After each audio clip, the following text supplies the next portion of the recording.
Hearing your name turned into a punchline, and no one stood up for you. If you've ever had to leave home not to chase something grand, but simply to be yourself, remember this. You don't need to scream. You don't need to beg to be seen. You don't need to be perfect to be worthy of love. Let your silence, your steadiness, your persistence, your quiet light speak for you. Because real light never needs permission. It only needs you not to put it out. Stepmom told me I would not get anything from my father's 36 million will. She sat there all happy during the reading of the will, but then the lawyer read one sentence and he smiled. My name is Lana Mason. And if you ever had a happy childhood where every evening was filled with the warmth of bedtime stories, where every step home welcomed you with the scent of your mother's baking and the tight embrace of your father, then maybe you'll understand that what I lost wasn't just a person.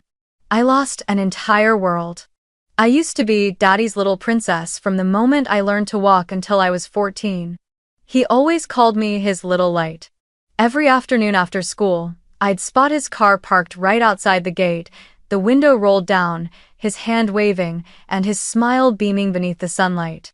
On weekends, we'd go to the supermarket together, buy frozen pizzas, and pick out an old animated movie to watch with Mom on our worn-out sofa. My family was never rich, but we had our own kind of abundance, one made of kindness, presence, and laughter. That was until one June afternoon, when my mother collapsed in the kitchen, still laughing from a joke we had shared, her hands trembling as she struggled to open a bottle of ketchup. Cancer. Terminal stage. Discovered too late. Nothing could be done.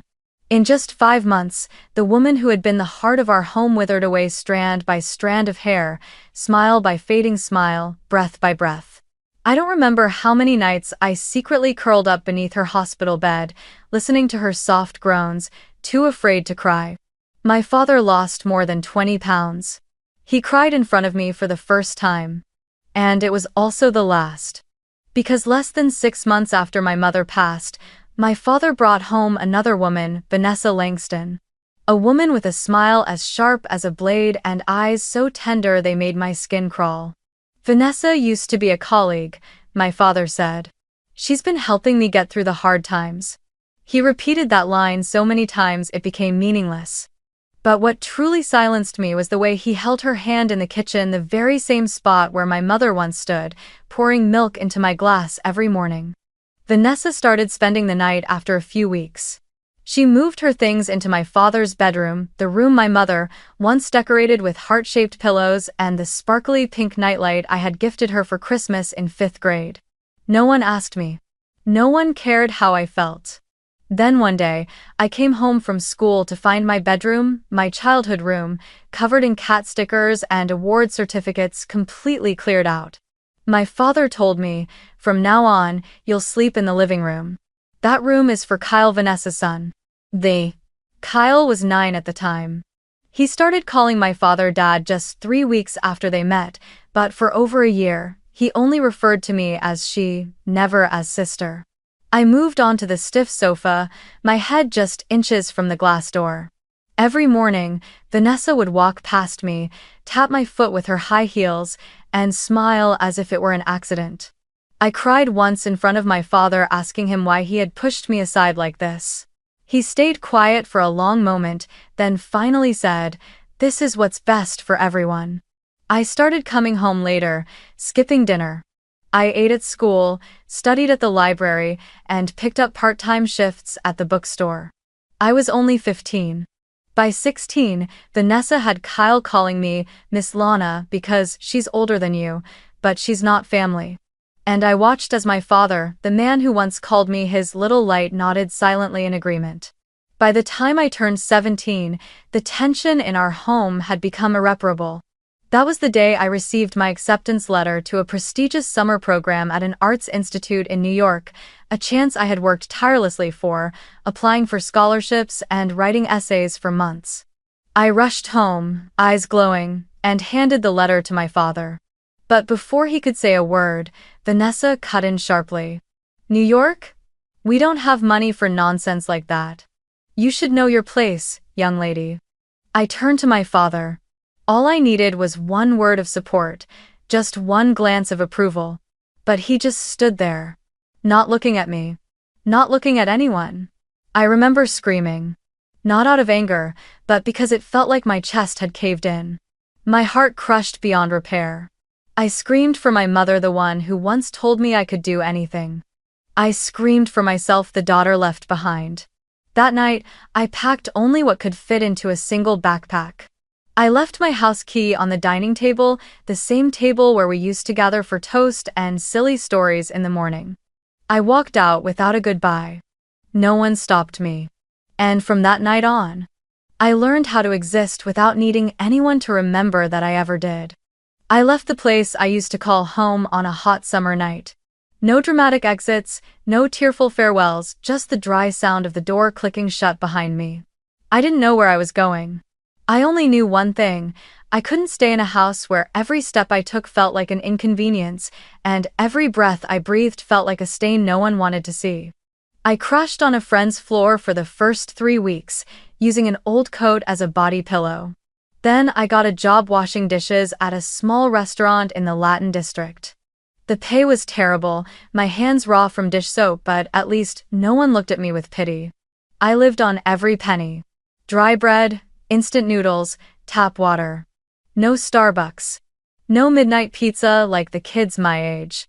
I kept every receipt like it was a survival map.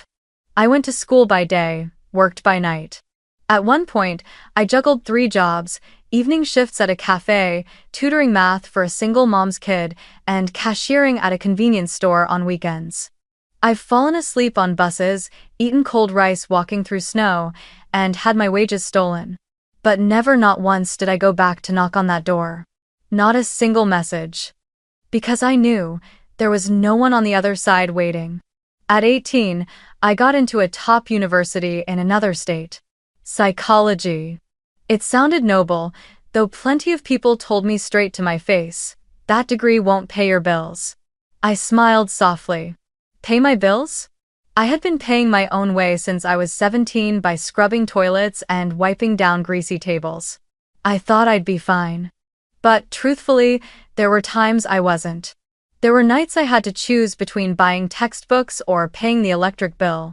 During finals, I sat in the library with bloodshot eyes from sleep deprivation, my hands trembling from hunger. On Thanksgiving, the dorms were empty, everyone gone home, and I lay curled up under my blanket, staring at a blank messaging app. No one checked in. No. "Are you okay?" from Dad. No happy birthday from anyone who used to call themselves my family.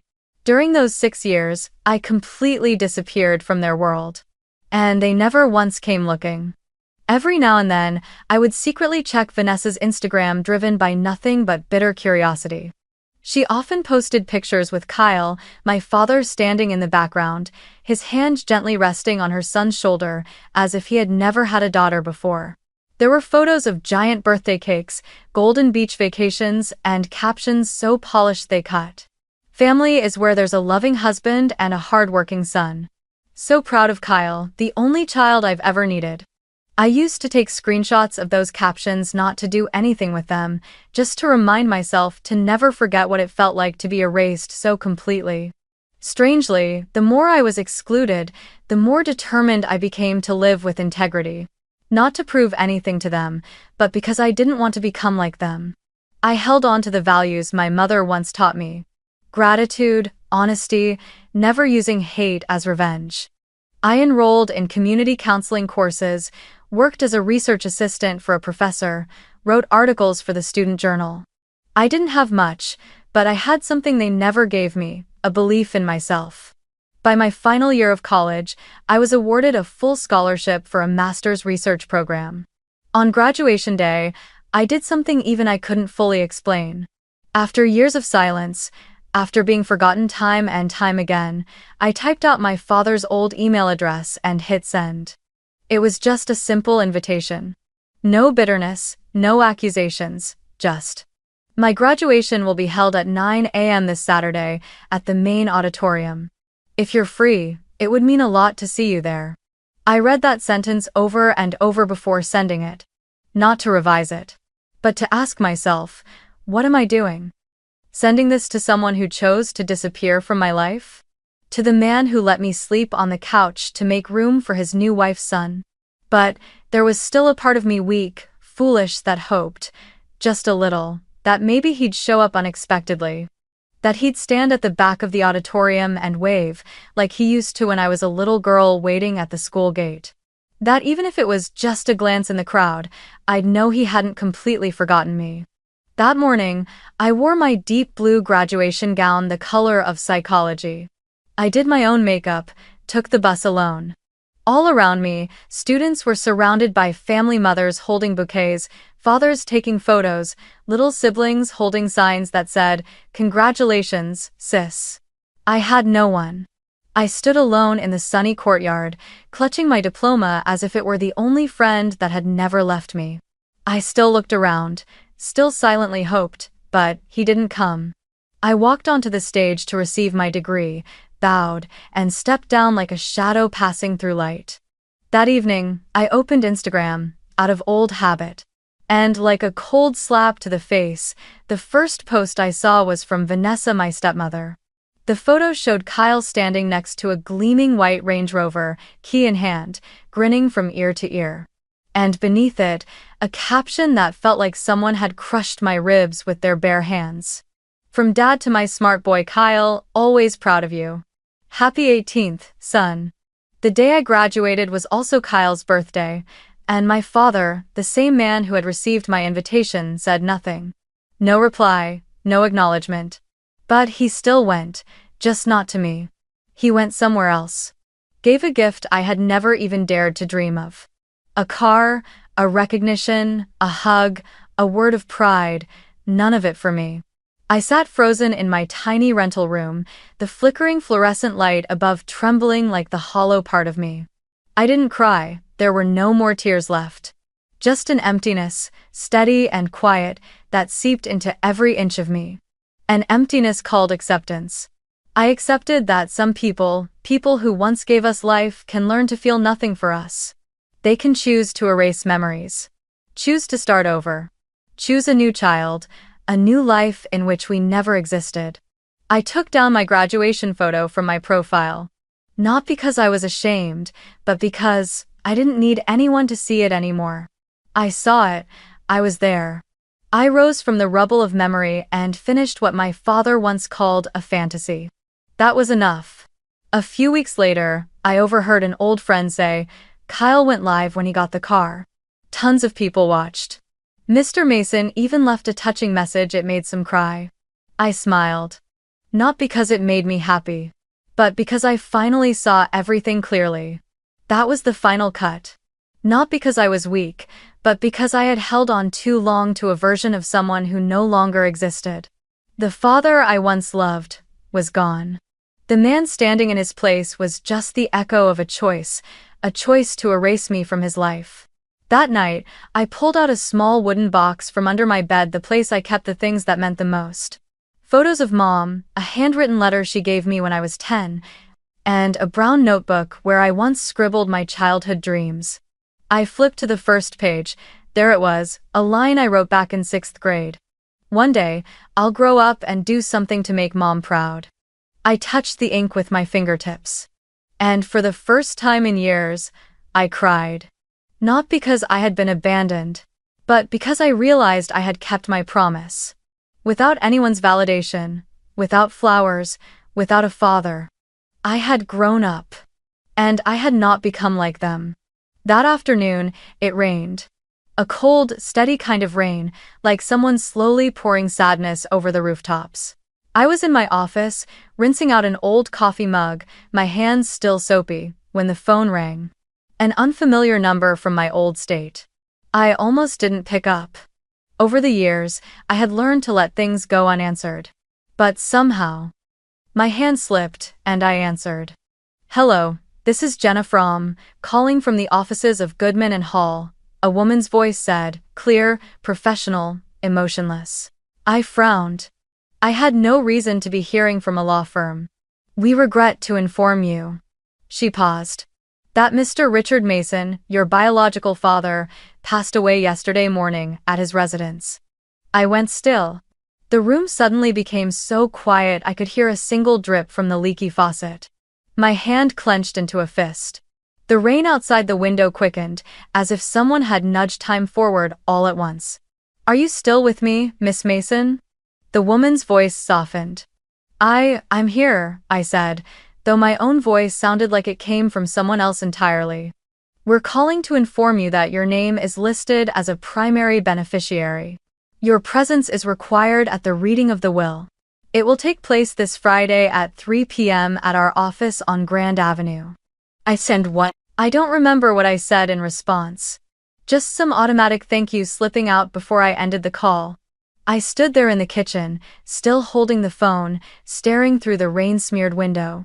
A part of me wished it was a mistake, that another call would come to correct it in the next few minutes, but no call came. Instead, memories surged back like a flood, memories I thought I had buried for good, alongside his cold stare and that cursed birthday post. I sank into a chair, my mind completely blank. He's gone. My father. He had once been my whole world, even though that world had turned its back on me, and yet, he left. Without a word, no message. No phone call. Not even a line from Vanessa. They stayed silent, just like they did the day I left. Silent enough for me to understand exactly where I stood. And now, again, it wasn't my family who told me. It was a law firm. I don't know how long I sat there. The clock ticked, the second hand spun in circles, but I couldn't track the time. Only one question kept echoing through my mind: should I go? I didn't care about the inheritance. I never expected to receive anything from him except silence, but this will reading wasn't about money anymore. It was closure. A farewell. A final chance to bury the ache of being left behind that I'd carried all these years into adulthood. I wouldn't go for them. I would go for me. To face the place that once rejected me. To find out if the man who didn't choose me had left behind anything other than silence. And more than that, I needed to witness with my own eyes the end of a chapter I had lived in the shadows for far too long. 3 days later, I booked a flight back home. The old city greeted me with dry, cold air and rooftops stained with gray memories. I stood before the hotel mirror wearing a simple black outfit, my hair pulled back, no makeup. I wasn't there to impress. I was there to end something. The funeral was held on a Thursday morning under a dull, overcast sky, the clouds hanging low like a velvet curtain pulled tight over the day. I arrived early, not out of eagerness, but because I didn't want to walk in late like someone who didn't belong. The funeral home sat beside a quiet hill, its grounds paved with marble stone, lined with neat rows of white flowers. The scent of lavender drifted in the air, blending with the faint musk of damp wood and soft-scented candles. Inside, the chairs were arranged in 3 main rows, the front row marked family, with name tags placed carefully on each seat. I entered quietly. No one greeted me. No eyes acknowledged my presence as something natural. No one stood to offer a seat, or nodded the way one might toward a relative. Every glance that passed over me felt like I was a misplaced server at a lavish banquet.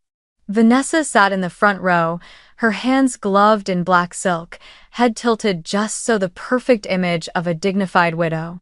Beside her was Kyle wearing dark sunglasses, a sharp black suit, posture composed. They looked like a magazine photo brought to life, the successful wife and accomplished son. No one mentioned me. Not a single copy of the memorial program had my name. There was no seat marked Lana Mason. I stood still, eyes fixed on the nameplates. Vanessa Langston Mason, spouse. Kyle Mason, son.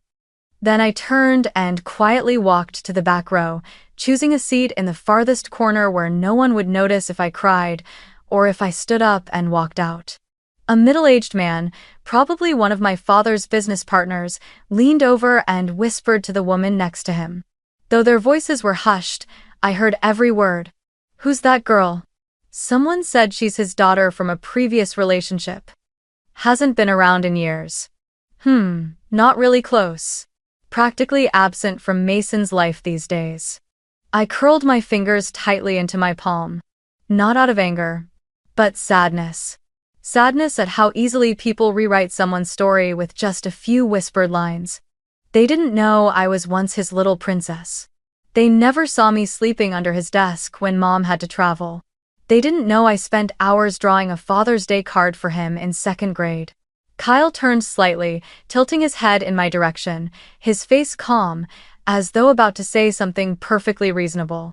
"Why are you here?" he asked quietly, just loud enough for me to hear. "This is a family matter. Not everyone belongs here." I looked at him for a few seconds. No sharpness in my gaze. No response, just silence. Because that question, "Why are you here?" was one I had asked myself hundreds of times over the years. I wasn't here to take anything. I was here because this was the end of a chapter I once belonged to, but was never given the chance to close properly. The officiant began to speak, his voice low and solemn. "Today, we gather to honor the life of Mr. Richard Allen Mason, a businessman, founder of Mason Biopharma, a devoted husband, a dedicated father." I went still. A dedicated father? Suddenly, I felt like a spectator in a play that had been rewritten from scratch, a version where the director had cut my role entirely, replacing me with a more polished character, less complicated, easier to fit into the narrative. One by one, people came forward to speak: old partners, co-founders, longtime neighbors. They described him as a legend, a pillar, a man who always put his family first. No one mentioned me. No one said he once had a daughter named Lana Mason. I sat with my back straight. No bowed head, no tears. Because I had cried enough. I had heard enough. I wasn't there to listen to stories about a father I no longer recognized. I came to stare into the empty space, the space where love should have been, but had long since been replaced with selective silence. I didn't blame the people around him. They only knew a fraction. I blamed him for allowing others to redefine fatherhood through curated captions on social media. When the final piano notes of the farewell song faded and the mourners began to rise, whispering their goodbyes, shaking hands, I remained seated. That moment, those few quiet minutes, were the only time in years that I had shared a space with my family. And even here, I was still just a background character. A supporting role in my own story. I stepped into the office of Goodman and Hall once more, this time not to hear of my father's death, but to find out what he left behind, or rather, what he didn't for me. In stark contrast to the cold, performative funeral, the will reading took place in a smaller, but far more luxurious private room. Polished oak walls, deep wine-colored leather chairs, and soft chandelier light cast a glow that was both warm and heavy. Vanessa sat to the left of the attorney's desk, spine rigid like the lady of the house receiving guests. Her black funeral dress had been replaced with a tailored cream Chanel suit, sleek, cold, and so expensive it almost erased the fact that she had once been the other woman. A Hermes bag rested delicately on her lap, every detail meticulous. Her left hand gently held Kyle's, now a 4-year-old man, but still her sweet boy in every glance. Kyle wore a pale gray blazer, the glint of a Rolex flashing from beneath the sleeve of his charcoal shirt. He had the composure of someone long used to receiving love, receiving wealth, receiving unquestioned loyalty from everyone around him. And me? I entered in an old white blouse with a frayed cuff, a plain black skirt, my hair tied back like I was heading to work. No makeup. No perfume. No mask to cover who I was. Attorney William Crane invited everyone to take their seats. I chose one slightly off to the side, not close enough to pretend I belonged, but not far enough to be invisible. I hadn't come to draw near to anything that was never meant for me. "We'll begin," Mr. Crane said, placing his hand on a thick folder embossed with Richard A. Mason's name in formal black ink. "This is the last will and testament, drafted on the 28th of December of last year, legally signed and notarized, and reflects the final wishes of Mr. Richard Mason." I gave a faint nod. Vanessa showed no reaction except for crossing her legs and adjusting the silk scarf around her neck. Kyle raised his brows slightly, hand resting on his chin, his gaze locked on the folder like someone who already knew what was inside. First, the attorney read, his tone measured and calm. Mr. Richard Mason bequeaths the Palm Beach property, including full ownership of the land, all furnishings, and future rental income, to his son Kyle Langston Mason. Kyle gave a small nod. He didn't smile, but his eyes gleamed with quiet satisfaction. In addition, Mr. Crane continued, Kyle will receive a cash inheritance of $300,000 to be transferred from Mr. Mason's private investment account within 90 days of probate completion. Vanessa gently squeezed her son's hand and leaned in to whisper too softly for me to hear, but I could guess the words. Something like, "I told you so," or, "It's all yours." The kind of language spoken by someone who's always believed they're exactly where they belong in the grand design. I remained silent. My hands folded tightly in my lap, my eyes fixed on a small scratch in the polished wood of the table. No one in that room looked in my direction. They moved through the reading as if I didn't exist cleanly, efficiently, without pretense. Next, the lawyer said, turning the page, to Mrs. Vanessa Langston Mason, the current legal spouse of Mr. Richard Mason. He leaves the antique art collection, comprising 7 post-impressionist paintings currently held at the primary residence, full ownership of the 2022 Bentley Continental, and a cash inheritance of $500,000.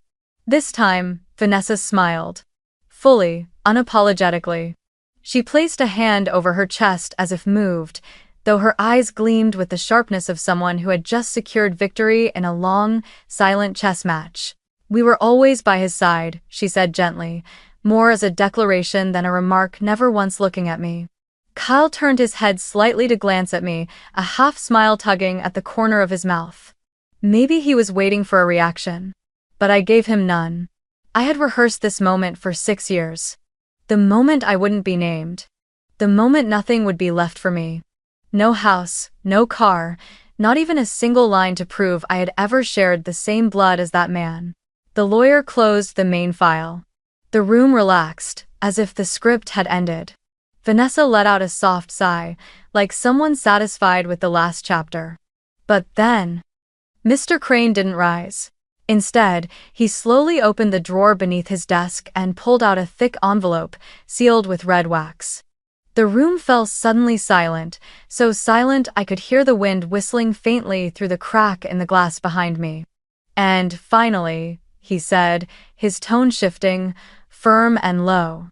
"Mr. Richard Mason left a supplemental addendum, signed on the 14th of March of this year, just 3 weeks before his death. This document was written separately, officially notarized, and accompanied by a handwritten letter, which he specifically requested be read after the primary will had been disclosed." Vanessa furrowed her brow. Kyle leaned back in his chair, arms crossed. No one said a word, but the atmosphere had changed. And me? I stayed still. But something stirred in my chest, not hope exactly, but no longer despair either, just readiness. Mr. Crane carefully sliced through the wax seal and pulled out a fresh stack of papers. He looked up at me, then turned to Kyle and Vanessa. And then, he smiled, no mockery, no warmth, just the calm of a man about to reveal a secret that only one person in the room had suspected all along. "What I'm about to read," he said, voice lowered to half its usual weight, "will change everything." He drew the first page, checked for the official stamp, then spoke, slowly and clearly. "This is a handwritten codicil to the last will and testament of Richard Mason, dated the 14th of March, 3 weeks prior to his passing, witnessed and notarized at a second law office in San Diego." I sat up just a little straighter, my chest tightening under a slow, rising heat that pressed against my ribs. Vanessa shifted in her seat. Kyle furrowed his brows, his lips pressed into a hard line, one finger tapping the armrest of his chair with mounting tension. He could feel it, something wasn't right. Then, the lawyer began to read. "I, Richard Allen Mason, in full mental clarity and sound health at the time of writing, hereby add the following provision to my will." It felt as if the entire room had stopped breathing. My lips were dry, my hands tightened in my lap, but I kept my gaze on Mr. Crane, revealing nothing. I am fully aware of the mistakes I've made in the past.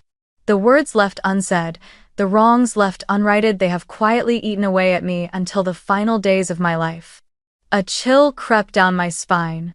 Therefore, I state clearly, the entirety of my shares in Mason Biopharma, valued at $24 million US, the remainder of my real estate holdings, including the estate in Aspen, the Manhattan penthouse, and the Napa Valley vineyard, as well as the full balance of my private trust fund, amounting to $36 million US, are hereby left to my only biological daughter, Lana Elise Mason.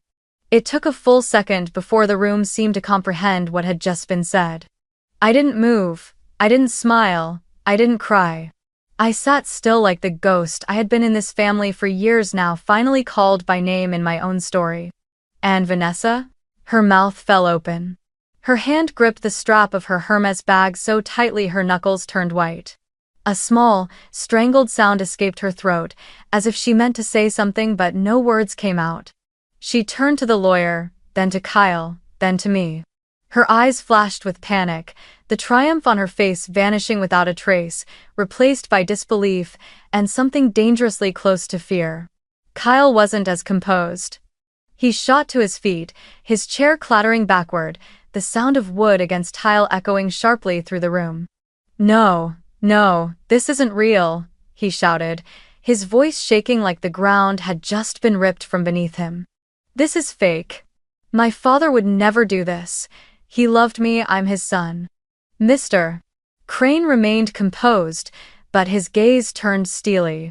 This codicil has been validated by 2 independent attorneys, notarized with a state seal, and accompanied by an audio recording made by Mr. Richard Mason on the day it was signed. We have complete legal documentation. Any disputes may, of course, be taken to court, but I sincerely doubt that would be in your best interest. Kyle stood frozen, his face flushed red, hands trembling with rage. Vanessa reached for his arm, trying to pull him back down, but even she couldn't hide her panic. Her silk scarf had slipped slightly to one side. A loose strand of hair fell across her forehead. For the first time since I walked into this room, she no longer looked like a symbol of control and power but a woman completely unmoored. And me? I remained still, no tears, no sighs, no shaking. Because I knew. This wasn't my victory. This was his final attempt to set things right, a man who once shattered me, but perhaps, in his last days, was clear-minded enough to lay a brick of truth before the door he once slammed shut. Mr. Goodman gently closed the final pages of the will, then leaned forward to unzip a leather portfolio beside him. There's one more thing, Miss Mason, he said, turning his eyes to me. His voice was slower now, careful, as though he feared any sudden sound might snap the tension hanging thick in the room. Before his death, your father asked us to record a video message. He wanted to say goodbye, in his own words. The room fell completely silent. Vanessa furrowed her brows. Kyle folded his arms and shook his head in irritation. I sat up straight, gripping the edge of my chair so tightly my knuckles ached. Mr. Goodman gave a nod to his assistant. The screen lit up, showing a softly blurred frame. The corners glowed with an overexposed white, and at the center sat an old man in a hospital room, washed in sterile light. An IV line hung from his left arm. His face was thin, worn down by illness, but his eyes, the eyes were still there. The same eyes that once held me steady as I learned to walk, the same ones that taught me how to ride a bike, that sat beside me at the piano where he and Mom used to play back when she was alive. I don't remember when I started crying, only that my chest felt like it had been scooped hollow, empty, and yet overflowing with everything unsaid. On the screen, my father took a shallow breath, then smiled faintly. His voice was hoarse from sickness, but every word landed clear and deliberate. Lana, if you're watching this, it means I'm already gone. And this is the last thing I get to say to you. I tightened my grip on the chair. My eyes didn't leave the screen. I know, I was wrong. From the day your mother passed, I couldn't handle the emptiness. Instead of facing that pain with you, I tried to fill it with someone new, with a new life, and in doing that, I left you behind. He paused, his eyes lowered. In the background, the soft beep of a heart monitor ticked like a countdown. I saw you leaving that day, dragging your suitcase across the tiles. I wanted to run after you, but I turned away, like a coward. A tear slid down my cheek. Across the room, Vanessa sat frozen, her eyes locked on the screen. Her face no longer proud, just shaken. Kyle mumbled under his breath, "This isn't real, this has to be fake." But no one responded. My father continued, "You don't have to forgive me. I'm not asking for that, only that, if you choose, I've left you what I have as a way to give you the power to decide how this chapter ends." 9 Off Dora. My chest tightened. My daughter. You are stronger than anyone I've ever known. You've lived alone, grown, endured, without anyone to guide you. I watched you from afar. I saw you graduate. I saw your name honored on your university's website. And each time, I felt myself shrink a little, not from pride, but from regret. He gave a weary smile, pressing his hand to his chest. I let you walk through your youth without a single word of recognition. And now, if you're willing, I want you to turn this inheritance into something meaningful. Not for me. Not for the family. Just for you. I don't remember when my head sank forward. Everything blurred before my eyes, just like the final frame of the video where my father looked straight into the lens, pressed his lips together, and whispered, "I love you." I may be late, but that love never left. The screen faded to black. Silence settled over the room like a thick, heavy blanket covering every soul present. "Mr." Crane reached forward, adjusted the volume knob, and said calmly, "This recording was made at Cedars Sinai Medical Center, witnessed by 2 nurses, an independent clinical psychologist, and certified with full documentation of Mr. Richard Mason's cognitive clarity at the time of filming." Kyle was nearly unhinged. He shouted. No, he was sick, he didn't know what he was saying. "I'll have it investigated, I'll take this to the Supreme Court." Vanessa didn't stop him. She was lost in her own quiet storm of tears, tears that may have come from regret, from heartbreak, or maybe just the bitter sting of defeat. The attorney reached silently into his briefcase, placed a thick folder on the table. "These are the full medical records, neurological assessments, and signed statements from 3 attending specialists. All fully legal, fully valid. We are prepared to defend them at any level of court." I no longer looked at Kyle. I no longer looked at Vanessa. I just sat there surrounded by a strange, solemn stillness. As if some part of me had just been summoned home, reclaimed, returned to where it always should have been. Inside me, there was no anger, no blame, only a quiet sorrow. Like the air after rain leaving behind the scent of wet earth, and the first glimmer of light. I stood up and gave a small nod to the attorney. There was nothing more I needed. No further recognition. I had heard enough. And for the first time in my life, I no longer felt like a stranger in my own story. 1 year later. The California sky was clear and bright on an early spring morning. On the campus of Stanford University, where I had once graduated on a full scholarship, a new bronze plaque stood tall in front of the psychology department building. It read, "The Elise Foundation, for daughters who were forgotten." It was the first day of operation for the scholarship fund named after my mother, Elise Hamilton Mason. The foundation would cover tuition and living expenses for girls who had lost their parents or had been abandoned by their families. Girls like I once was forced to walk through a life they should never have faced alone. I didn't speak at the opening ceremony. No long speech. No cameras, no media coverage. Just students sitting quietly under the trees, listening to the sound of a piano playing Clair de Lune performed by a freshman. The same piece my mother used to play every morning when I was small. At the same time, in a courtroom in Los Angeles, the final appeal filed by Vanessa and Kyle was officially dismissed. The court ruled that the will was entirely legal, with no evidence of coercion or psychological manipulation. I didn't attend the hearing. I didn't care who testified, who cried, or who walked out in silence. Because I knew the truth needs no defenders. It stands on its own. Over the past year, media outlets had reached out: CNN, The New York Times, Oprah Daily.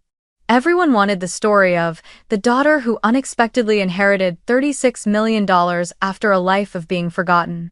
I declined them all.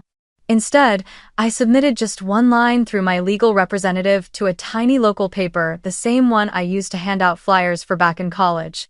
My greatest inheritance isn't money, it's the dignity I kept by never begging for anything. And I meant it. No one knew, and no one needed to know, that the night before the will reading, I had sat alone at the Santa Monica Pier, the wind biting cold, clutching my father's handwritten letter, reading it over and over like a child, learning how to read for the first time.